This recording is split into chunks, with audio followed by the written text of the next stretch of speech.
Subscribe कीजिए the perfect classes channel को और बेल आइकन को दबाइए लेटेस्ट वीडियो सबसे पहले देखने के लिए। स्टूडेंट्स, आप सभी का आपके चैनल द परफेक्ट क्लासेस में स्वागत है। शिक्षा निदेशालय राष्ट्रीय राजधानी क्षेत्र दिल्ली की वर्कशीट नंबर 12 डिस्कस कर रहे हैं। क्लास 7 की विषय सामाजिक विज्ञान है। 1 सितंबर 2021 की वर्कशीट है। टॉपिक है दिल्ली के सुल्तान। ठीक है बच्चों, अब यहाँ पर देखिए कुछ पिक्चर्स दी हुई हैं आपको। कुव्वतुल इस्लाम जामा मस्जिद की, बेगमपुरी मस्जिद की, मोठ मस्जिद की, जमाली कमाली मस्जिद की। ठीक है, चित्र में दी गई मस्जिदों के निर्माण काल एवं उससे जुड़ी अन्य जानकारी अपनी पाठ्यपुस्तक की सहायता से एकत्रित कीजिए। तो हम लिख देते हैं इनके बारे में, आप लिख लेना। देखिए सबसे पहले हम लिख देते हैं जमाली कमाली मस्जिद के बारे में, आप सीरियल वाइज लिख लेना। इस मस्जिद का निर्माण मुगल सम्राट बाबर द्वारा सन 1528 के आसपास करवाया गया। यह मस्जिद दिल्ली के कुतुब मीनार प्रांगण के पास स्थित है। कुव्वतुल इस्लाम के बारे में लिखेंगे। दिल्ली की प्रसिद्ध कुतुब मीनार के पास स्थित इस मस्जिद का निर्माण गुलाम वंश के प्रथम शासक कुतुबुद्दीन ऐबक ने 1192 में शुरू करवाया था। इस मस्जिद को बनने में 4 वर्ष का समय लगा। अब तीसरी मस्जिद देख लेते हैं, बेगमपुरी मस्जिद। ठीक है, बेगमपुरी मस्जिद दिल्ली के जहांपना नगर में स्थित है। इसका निर्माण मोहम्मद बिन तुगलक के काल में हुआ था। मोहम्मद तुगलक ने लगभग 1350 ईस्वी में इसका निर्माण करवाया था या कराया था, ये भी लिख सकते हैं। ठीक है, 4 है मोठ की मस्जिद या मस्जिद मोठ भी बोलते हैं इसे, जिसका वस्तुतः अर्थ दाल मस्जिद है। ठीक है बच्चों, इसे 1505 में वजीर मियाँ भोइया ने बनवाया था, जो सुल्तान सिकंदर लोदी के शासनकाल में प्रधानमंत्री थे। क्या नाम था उनका? मियाँ भोइया। ठीक है, तो ये लिख देंगे इनके बारे में, बस आप ऐसे ही लिख देंगे इनका नाम डालकर।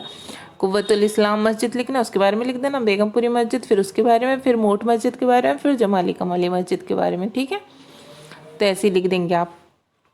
अच्छा, आप पढ़ते हैं वर्कशीट।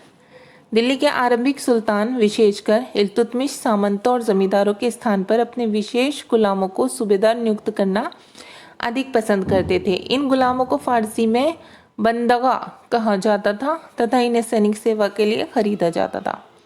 खलजी तथा तुगलक शासक बंदगों का इस्तेमाल करते रहे और साथ ही अपने आश्रित निम्न वर्ग के लोगों को भी ऊंचे राजनीतिक पदों पर बैठाते रहे। ऐसे लोगों को सेनापति और सूबेदार जैसे पद दिए जाते थे। गुलाम और आश्रित अपने मालिकों और संरक्षकों के प्रति वफादार रहते थे, मगर उनके उत्तराधिकारियों के प्रति नहीं। नए सुल्तानों के अपने नौकर होते थे। फलस्वरूप किसी नए शासकों के सिंहासन पर बैठते ही प्राय नए एवं पुराने सरदारों में टकराहट शुरू हो जाती थी। सुल्तानों की तरह खलजी और तुगलक शासकों ने भी सेनानायकों को भिन्न भिन्न आकार के इलाकों के सूबेदार के रूप में नियुक्त किया। ये इलाके इक्ता कहलाते थे और इन्हें संभालने वाले इक्तादार या मुक्ति कहे जाते थे। मुक्ति का क्या काम था वो देख लेते हैं। मुक्ति का फर्ज था सैनिक अभियानों का नेतृत्व करना और अपने इक्ता में कानून और व्यवस्था बनाए रखना। अपनी सैनिक सेवाओं के बदले वेतन के रूप में मुक्ति अपने इलाकों से राजस्व की वसूली किया करते थे। मतलब उनकी जो सैलरी होती थी वो यही होती थी कि उन्हें सबसे कर वसूली करनी है, राजस्व की वसूली करनी है। राजस्व के रूप में मिली रकम से ही वे अपने सैनिकों को भी तनख्वाह देते थे, सैलरी देते थे। मुक्ति लोगों पर काबू रखने का सबसे प्रभावी तरीका ये था कि उनका पद वंश परंपरा से न चले और उन्हें कोई भी इक्ता थोड़े थोड़े समय के लिए मिले, जिसके बाद उसका स्थानांतरण कर दिया जाए। अलाउद्दीन खलजी और मोहम्मद तुगलक के शासनकाल में नौकरी के कठोर नियमों का सख्ती से पालन किया जाता था। अलाउद्दीन खलजी के शासनकाल में भू राजस्व के निर्धारण और वसूली के कार्य को राज्य अपने नियंत्रण में ले आया। स्थानीय सामंतों से कर लगाने का अधिकार छीन लिया गया एवं स्वयं उन्हें कर देने के लिए बाध्य किया गया। उस समय 3 तरह के कर लिए जाते थे।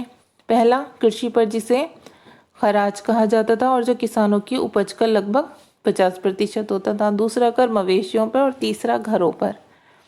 अब क्वेश्चन आंसर देख लेते हैं बच्चों। फर्स्ट क्वेश्चन है, देखिए मैं दिखा देती हूँ। यदि आप सल्तनत काल में इक्तदार होते तो आपको कौन कौन से कार्य करने होते?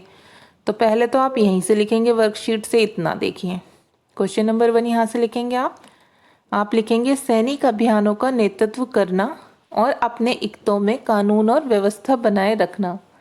ठीक है, पहले तो इतना लिखेंगे, फिर उसके बाद आप लिख देंगे ये राजस्व की वसूली और उससे मिली रकम से ही अपने सैनिकों को फिर क्या लिखेंगे आप, तनख्वाह देना। ठीक है, ये इतना आंसर लिख देंगे आप क्वेश्चन नंबर 1 में।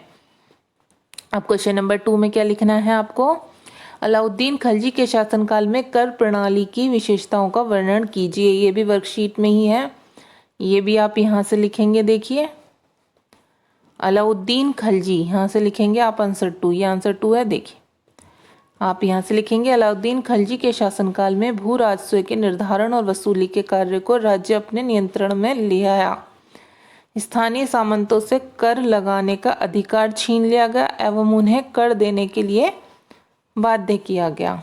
यहाँ तक लिख देंगे, इतना ही बहुत है।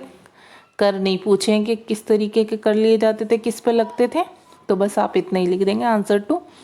ठीक है, आपकी वर्कशीट सॉल्व हो गई स्टूडेंट्स। अगर आपको मेरी वीडियो पसंद आई है तो प्लीज़ मेरी वीडियो को लाइक कीजिए, शेयर कीजिए, हमारे चैनल को सब्सक्राइब कीजिए। Thanks for watching.